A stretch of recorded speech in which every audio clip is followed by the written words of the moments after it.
So the title, December 7th, 1941 to February 22nd, 2025, is kind of a unique approach, maybe almost like a little bit of an insider joke to the art world, usually framing the time of an exhibition, but incredibly on point, I think, for the way I think about the work I make. I think a lot about my ancestors from Japan. I think a lot about my parents and grandparents who lived in this country. I'm always thinking backwards, or often when I'm thinking about my artwork. And December 7, 1941 was an incredibly important date for the history of my family. My mother was a young teenage girl living in Hawaii at the time, so one half of my family were all in Hawaii, the territory of Hawaii at the time. My father's family on the West Coast in Tacoma, and then affected by the incarceration of Japanese Americans as a result of December 7th and the bombing of Pearl Harbor. So the idea that the title begins in 1941 and comes to this date makes perfect sense for me, because I'm thinking about that time period and the importance of that date often, and it's reflected in the work I do, but it's work I'm making now. So it's, in a way, taking ideas from that date until this contemporary time, so I think it makes perfect sense. So my grandfather was arrested on the evening of December 7th in his home in Tacoma, in family home. He was an important community leader in Tacoma, Washington, successful businessman, but a real leader in the Japanese Americans in that community. The same day, the same evening, mostly men all on the West Coast and also in Hawaii of Japanese ancestry were arrested. And the reason they knew who to arrest was because they were surveilling the community prior to the bombing of Pearl Harbor with the idea that Japan may involve the US in war. My father in the 80s was able to obtain the FBI files of my late grandfather, and so we have 60 some pages of documentation of the FBI and my grandfather, including surveillance materials a few months before Pearl Harbor was bombed, that they knew where he lived, they knew where he worked, and so that's why he was arrested so quickly. And thousands of these important leaders, which included teachers, priests, community and business leaders, were arrested and then sent to separate camps than their families. So my grandfather was in Department of Justice camps in Montana and New Mexico, and never was found guilty of any crime. He was, from December 7th, that evening, he was separated from his family for 18 months. So there are 4 basic elements in the exhibition. There are 2 large wall pieces. One is the night sky on December 7th, 1941, that would have been over Tacoma, Washington, so my father's family home. Through digital archives of the stars, you can find any given location and date in history and know what the sky looked like. So this is a section of the sky looking east in Tacoma. My father, from the front porch of their house, had a beautiful view of Mount Rainier. So this would be looking over the mountain to the east. And then I've worked with the sky as an element in my work in the past, but the night sky to me is powerful because, for one thing, in the camps, any of the camps that Japanese Americans were incarcerated in were in desolate areas. And the buildings were all single-story amongst these large camps. And so there were one-story buildings, there was barbed wire, there were some guard towers. But basically the sky, both in the daytime and the nighttime, would have held this really large physical presence when you're out in the middle of nowhere. And I can only imagine that people looked to the sky, and you were in remote areas where there wasn't light pollution from cities. It would have been incredibly dramatic at times. So to me, the sky symbolizes something that I could not have experienced, but I imagine was a common experience among those detained Japanese Americans.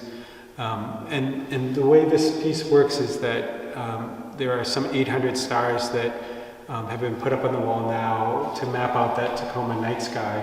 but visitors here can use these paint pens to add a star to the wall in memory or in thinking of ancestors. And there, you know, when I was making the stars on the wall, there's something about the star. I don't remember this, but at some point we all as kids learn how to make a star. There's like a physical movement, and I think it's one of those things as a child that you feel like, oh, now I know how to make a star, right? I've been taught this like motion. And so making that motion many times, and others have helped me put the stars up on the wall, reflected a little bit on childhood. My father was 13 when he was sent to the camp, so he was still a young kid. And so the physicality of the wall is actually, I think, a little uplifting, a little aspirational. It feels a bit childlike. And so that mixed with the content of sort of what it really means to me is an interesting juxtaposition. I always want my artworks to be aesthetically pleasing. I want people to be interested in the forms or the photographs as they might be, but also that there's layers behind that, right? So hopefully it's an appealing thing to see first and then to read about it and to learn more about what it means. This bench I'm sitting on is also new work. It's there's a bench and a shelf, and they're made from an old pallet that I had sitting on the side of my house for about a year. And it references the idea that when people arrived to camp, they were housed in these empty barracks buildings that everyone had a bed, so an army metal cot and a mattress, and then within each space was a stove for heat, but there was no furniture. So people had to make their own furniture, tables, chairs, anything. And pallets and fruit crates that were in camp were of really high value because people could take them and build them. Some people made beautiful, elaborate furniture with these crates, and they had plenty of time to do that. But the average person, like myself, who has less skills, would have to just refashion nails and wood, and that's what I did to make this bench and a little shelf that's also in the exhibition. The pea gravel. This is called 400 square feet, and it's the third time I'm visiting this idea. Again, referencing the barracks buildings that people were forced to live in.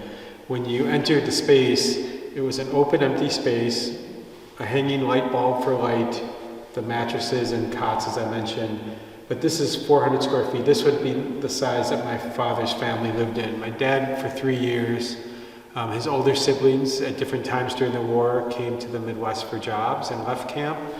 But at the height would have been 5 people living in this 400 square foot space. And my father for the duration, so for 3 years. And I think it's just, I don't know, I always think about privilege and what I'm able to have and what my father was not able to have, and to see the physical space and to think about spending 3 years in that time. There's no bathroom, there's no running water, right? Those were all part of other buildings on the campgrounds. So it's my third way of expressing this space. The first time was an exhibition where it was a tape line on the floor. The second time I did this work was tissue paper with photographs underneath. But I'm also, as a fourth generation Japanese American, trying to think about Japanese culture. I feel very separated from understanding most things about Japanese culture, so materials can sometimes reference what I don't know and what I want to learn about. In this case, thinking about Japanese dry gardens and reflective spaces. So it's 21 bags of pea gravel. And then I'm sitting next to these beautifully printed poems by Brandon Shimoda. Brandon's a Japanese American writer and poet who lives in Colorado, who I've never met in person, but I really admire his work and approached him to collaborate on this exhibition. And so he wrote this poem specifically for this exhibition. And we've got letterpress, beautiful letterpress cards that were printed by Lilith Forsyth. So these will be available during the exhibition for people to take a copy. Also in that interactive way, I'm inviting people to take a stone if they want from the piece.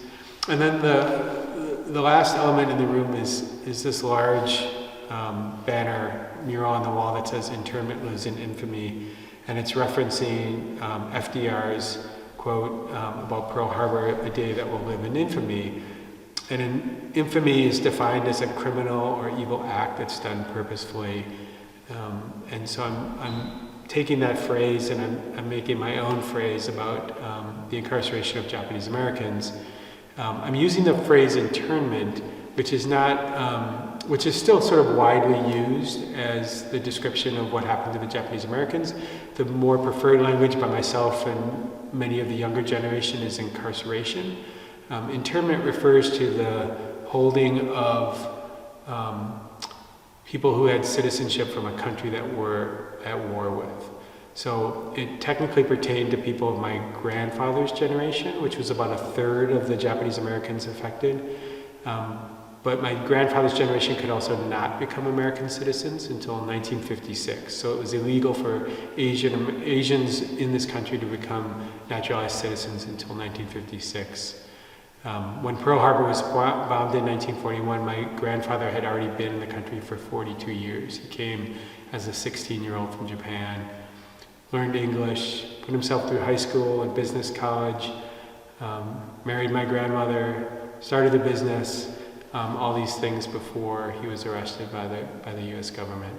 So the last piece, internment lives in infamy, is my sort of creating a phrase that to me is both a protest slogan and maybe a propaganda slogan, and it's hand painted on the wall in very large letters, but very light in tone against the gallery wall in a way to be both loud and present, but maybe quiet and subdued as well. And the typeface, in a really interesting way, when I was looking to figure out how I would paint this on the wall, I was thinking a lot about this photograph that Dorothea Lange made in 1941. The day after Pearl Harbor, an Oakland shopkeeper put a large banner across his store that said, "I am an American." And I was searching for that font and found this really interesting young African-American designer who's created a font based on that sign. So he's created fonts that relate to BIPOC stories in this country, and so I'm using that typeface for this mural. So this work and a lot of my work, I think about my personal family history, my ancestors, and what my father and his generation had to go through. And it's deeply personal, but in a lot of ways I hope it always connects. I mean, it's an American story.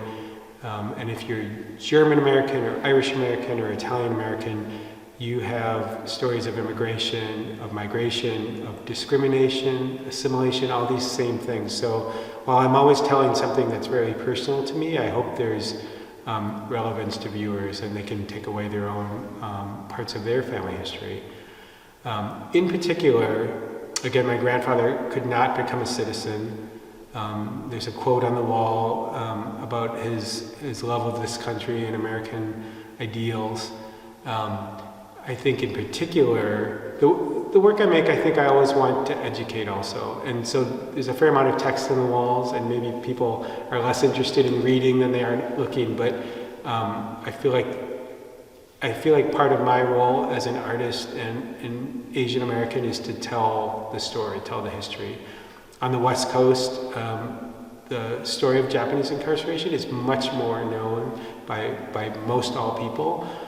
In the Midwest and the East, it's a lesser known story. So I always feel like I'm also educating, but I think the topic of what happened to the Japanese Americans and the loss of civil rights in this whole process is always relevant. There's always ethnic groups in this country that are being discriminated against, and there are larger powers that are not treating people equally. And I think at the end of 2024 here, December 2024, we're about to head into that time as well. And so my grandfather would have been probably deported back to Japan, where he hadn't been in 42 years. if certain political, actions were in place at that time. I don't think we're out of the woods at all when it comes to civil liberties and the rights of all Americans being treated fairly and similarly. So while I make this work to think about my own family and ancestors, it's also politically relevant to our times right now, I think. Yeah, I mean, I have mostly shown photographs in galleries and museum settings in the past, and that's my background is photography. I think my interest is so deep in this subject that I just have to find new ways to talk about the same ideas. None of the work I've created here is technically hard. I'm opening bags of gravel and I'm painting stars on the wall. So I think the approach is quite simple. And maybe there's a Japanese simple aesthetic to it. I think a lot about that. I'm very far removed from my ancestors from Japan, but what carries through, and maybe my sense of design is a bit still Japanese influenced. But I think more so it's just that I'm thinking so deeply about a fairly small range of subjects, and can only express that photographically so much. So I just need new ways to try to find a way to talk about the same stories. And luckily, this space afforded that quite perfectly, actually. And I have one photograph in the show that's hanging in the office area, but I'm excited to work with these other materials.